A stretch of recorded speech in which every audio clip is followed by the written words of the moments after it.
Well, look at it this way, guys. Whoever wins the window wins the league. That's certainly the way it has been discussed around Scotland at this moment in time. As we are now approaching what it is the 8th of January, and both teams, both old firm teams, are interested in strengthening their squads over this January transfer window. It has been largely talked about in the fan media and also amongst pundits and analysts that whoever wins this window will essentially win the league. So a lot of pressure on Philippe Clement and new director of football recruitment Niels Koppen to get this right as we move through January. Now, first, a little bit of news about what technically not about Rangers, but about Rangers, if that's not too confusing. A little bit of news about our former player, Malik Tillman. Now, as you all are aware, we are due a 10% 10% sell-on fee from the sale of Malik Tillman. Quite how that one was wrangled, God only knows, but maybe Bayern Munich actually felt guilty about the fact that they kind of welched on the agreement they had in place with Rangers. And that they decided obviously to give Rangers some sort of financial compensation for the development work they did with Malik Tillman. So that is certainly the indication. Now, the indication was very much that in this January transfer window, Tillman would be off to PSV Eindhoven, where he has had a pretty successful loan spell so far for around 12 to 14 million, which would have obviously all of us, that for any of you that are, obviously good at maths, would have already worked out that would represent 1.2 to 1.4 million pound windfall for Rangers. And given the fact that we are looking at shipping on Ridvan for a fee of between 3 and 4 million pounds, all be useful money to kind of enter the coffers ready for January. Now, it apparently looks like that deal could be over. Now, PSV Eindhoven had suggested that this was pretty much a done deal, that as far as they were concerned, they were expecting Malik Tillman to sign on the dotted line and become a PSV Eindhoven player. And, he certainly has had some success this season at Eindhoven. He's come off the bench and had an impact. He started games, had an impact. And look, he was a good player for us last season. He did have an impact. He did play well. He has had 8 goal contributions in 12 appearances for Eindhoven in the Eredivisie this season. 31% of the starting 11s, 35% at the minutes. Yet has had a pretty good goal response. Has played in 6 Champions League games with 2 assists. Has played in one of the qualifiers. And played in one of the Keukenkampioen Divisie, whatever the hell that is. But certainly, a player who has had some success there. But it now looks like Bayern Munich could well be ready to break the deal with PSV Eindhoven, pay a fine, and look to shift Tillman on somewhere else, which will obviously be disappointing for Rangers, who, may have been banking on that 1.2 to 1.4 million in this January transfer window to help enhance the players that we can buy, the players that we can sign. It does seem to be worrying for me, slightly concerning that we are talking about the fact that we don't have a lot of money, that it is very much a case that we need to sell before we buy, or we need to supplement what we have by selling players. It would suggest that the finances are not as healthy as perhaps the board was setting out in the AGM, or not in as good a place as has been suggested. And also the fact that, is there a real desire amongst the board to match the ambition of the manager, match the ambition of the fans to go on and obviously dominate in Scotland again and have a run in a European competition. So look, we brought you news on the video yesterday about Emmanuel Dennis and Josh Doig, about the fact that Josh Doig deal looks very much dead in terms of Torino being the primary club to take him. Looks like he wants to remain in Italy. Obviously, I poured some pretty cold, freezing cold water on the signing of Emmanuel Dennis, given his worst goals per game ratio than Cyril Dessers and Sam Lammers, and the fact that he clearly has a attitude issue, that he is not the player for Rangers. So that was obviously yesterday. Now, look, there is a lot of talk about us needing a left back, and we talked about G. Smal from Twente Eshende. Has been a realistic option. He was someone who was previously linked with Celtic, certainly, a fine left back. Now, according to the media at this moment in time and the reports coming out of the United States of America, Kai Wagner remains a very strong possibility for Rangers. Wagner, who is out of contract, has not returned to training with Philadelphia Union and is believed to be seeking a new club. With this being the indication, could that mean that Rangers could sweep for this guy for absolutely nothing? He is a left back who can also play left midfield, has a market value of 5 million.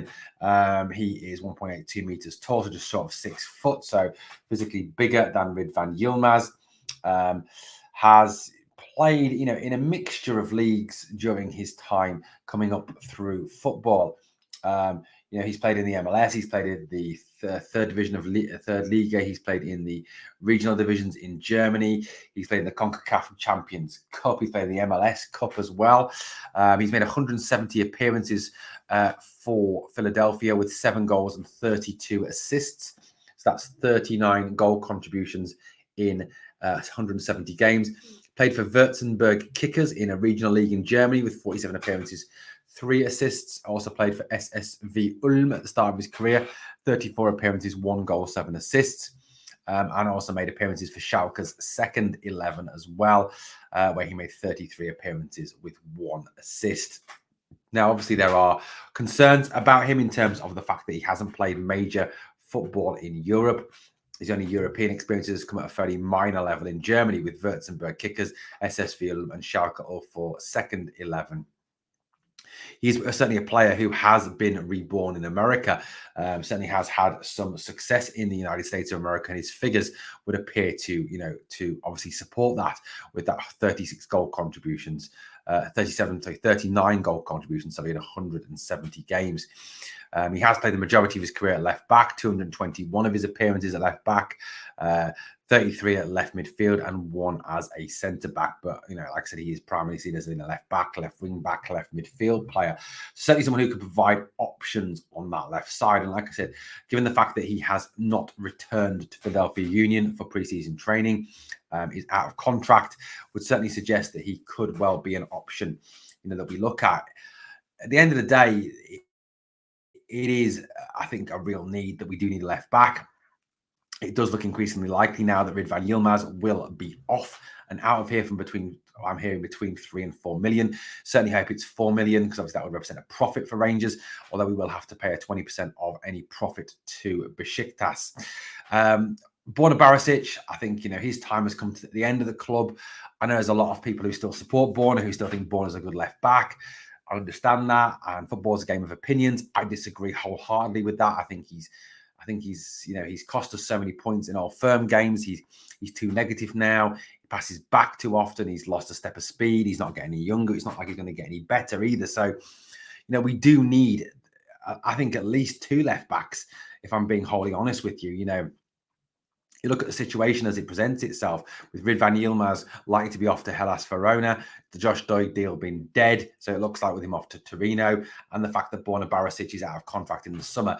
Could it be that we go for 2 left backs, obviously pay a fee for G's Smal, which obviously won't be too great given the fact that he is out of contract in the summer, and perhaps bring in Kai Wagner on a free transfer? That would certainly give us 2 left backs, a starting and standby left back, and certainly, obviously as well, hopefully raise standards, because you can have 2 players coming in who are going to be fighting for the same position, fighting for first team minutes. And look, so Wagner and Smal, I'm no doubt will, obviously rekindle that Holland-Germany rivalry that we saw, growing up. Those of you who grew up watching Italia 90 and obviously the European Championships in 92 and 96.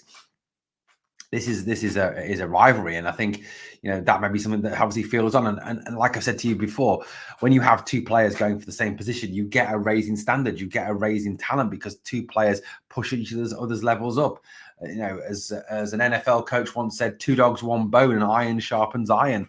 At the end of the day, the 2 dogs will fight over the bone, and the strongest dog will come out on top with a bone. That's the way it works out, and obviously that would be applicable to football in terms of the 2 players fight out for the position, and the best one comes out with the shirt.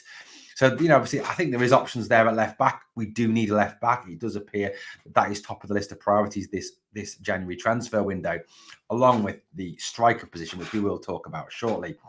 But, I can understand the fact that we need a winger, we need a centre midfield player, we need a centre back, or possibly even 2 centre backs, with the fact that Leon Balogun, Connor Goldson are not getting any younger, and Ben Davis is clearly not up to the task. So, That, though, I think is very much a summer problem. I think winger perhaps could be moved into the January issues, although I really do hope that Emmanuel Dennis isn't the winger that we're looking at. Scott McKenna, another one I hope we're not looking at. Again, I don't think he's any better than what we've already got.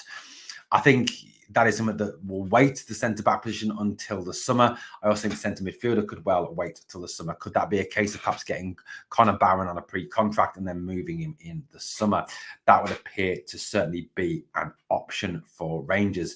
But going forward, it's a left back, it's a centre forward. They are very much the positions of need. Now, the centre forward position is a huge position of need for Rangers. You know, you look at the games where the Pittodrie game, the Celtic Park game, we certainly need someone who can put the ball in the back of the net on a regular basis. We cannot afford to keep falling behind. You know, that is just not an option for Rangers. Now, a striker is clearly an option. I think it's a no-brainer that we go for Lawrence Shankland. The issue obviously is, can we afford him? You know, given the financial situation of the club, is it a case that once the Ridvan money comes in, you know, that can then be invested and used to help us buy Lawrence Shankland? That is very much a discussion that is up in the arms at this moment in time. You know, there was talk, obviously, that the Million Manhoef deal is dead until the summer at the very earliest, given the fact that his club Vitesse Arnhem are, and certainly his sporting director and manager are definitely saying no to that deal at this moment in time because they want the best possible chance to survive and to stay up, and they feel that will not come if they sell Million Manhoef, which is obviously a shame. He said he's would have been a player who could get fans off their seats, excite, create chances, score goals. A very talented up-and-coming player through the through Vitesse Arnhem and the Dutch under-21s. Rangers obviously face a busy week upcoming, you know, and a busy period of winter break. You know, once we get out to La Manga, there is obviously the friendly against Hertha Berlin, which is behind closed doors. And then once we return to Scotland on Tuesday, the 16th of January at 8 o'clock, we will face FC Copenhagen in a friendly at Ibrox. So, look, it is full tilt.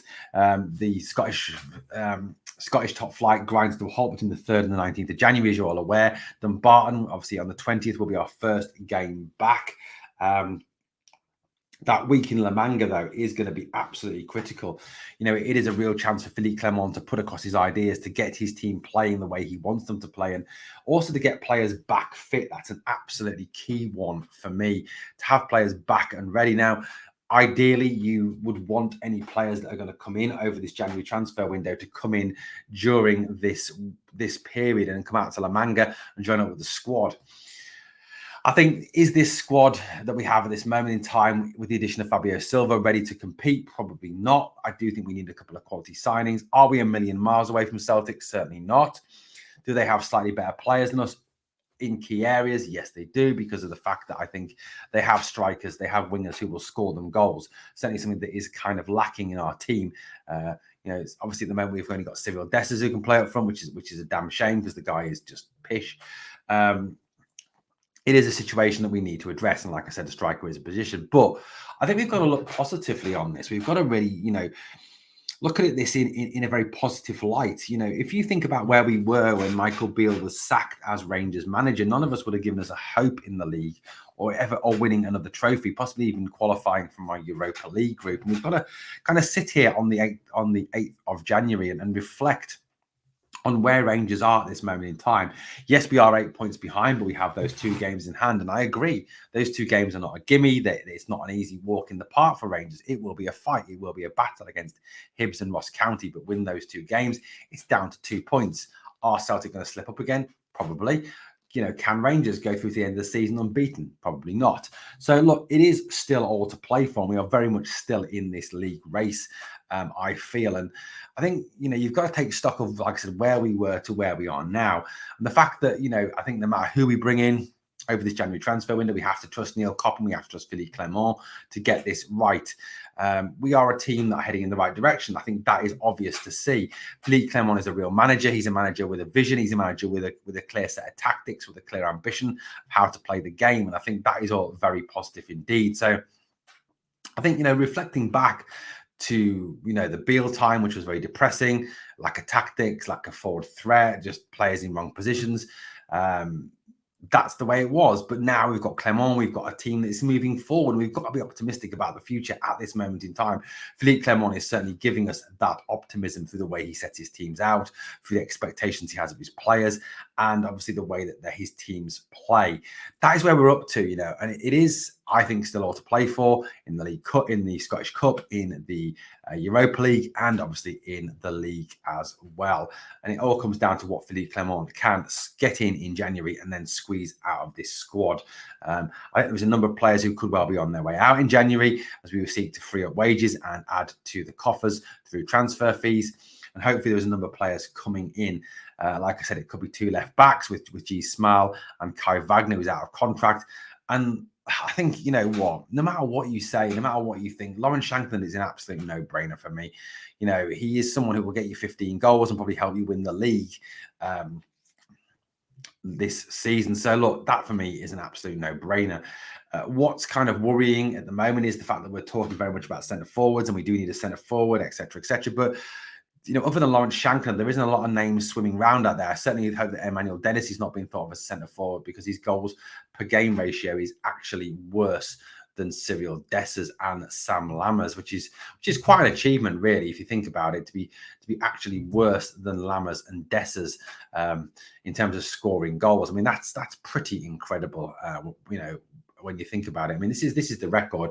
Dennis 1 goal every 4.8 games.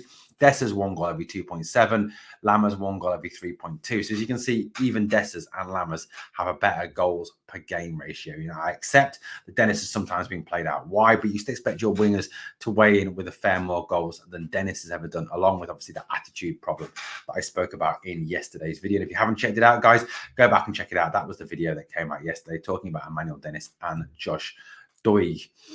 Rangers are going into this period, with a real opportunity. And I think, like I said, I hope that they grasp that opportunity with both hands. It is absolutely vital for me. Like I said, we're coming back into it. 13th of January, which is Saturday the 13th of January, which is next Saturday. We play Hertha behind closed doors. 3 o'clock kickoff before we face Copenhagen at 8 o'clock on Tuesday, the 16th of January. Our first game back is the Saturday, the 20th against Dumbarton in the 4th round of the Cup at Dumbarton before a trip on the 24th of January to Hibernian for one of those games in hand. Now, the game after that, the 27th against St Mirren away before Livingston at home on the 3rd of Feb. So, four winnable games, certainly 4 games that we need to go and get the points. And like I said at the start of the video, it's very much about winning this window, about getting this window right, because I think if we do that, get a striker in, get 2 left backs in, possibly a winger as well, we put ourselves in a position with the signing of the loan signing of Fabio Silva, I think, to really kick on and challenge for this title. This is where we're at this moment in time. And if you look back over the games that Clement's been in charge, there is clearly a vision now. There is clearly an idea of how we're supposed to play, of how players rotate, of how players get in behind, of how players create chances in even the most difficult circumstances. Clement has given them that weapons and those tools to help us obviously continue this climb up this league. Clement is clearly a clever man, as is Coppen. We just need to trust that they get this right, trust that they bring in the right players, and trust that the players that they bring in can hit the ground running straight away. I mean, that is absolutely key for me. So therefore, are you looking certainly south of the border and in Scotland for players, or maybe even in the Netherlands, because of the fact that you do need players that know the league and hit the ground running from day one, because there's no time to settle in. Not in January, not once you get into the thick of the league season, post that 4th round cup tie. It is really a fight in the league, isn't it? Well, guys, thank you so much for watching Glasgow Rangers Nation. As always, if you can, please smash that sub if you've enjoyed the content. Number 2, obviously ring the bell so you never miss out. And on the way out, there's 2 things I always ask of you. 1, if you've enjoyed the video, smash the like. Don't smash the dislike because you don't like the players or they don't like the story. It's obviously if do you like the video and how the video has been done. And the second thing, always remember, please never forget, we are the people.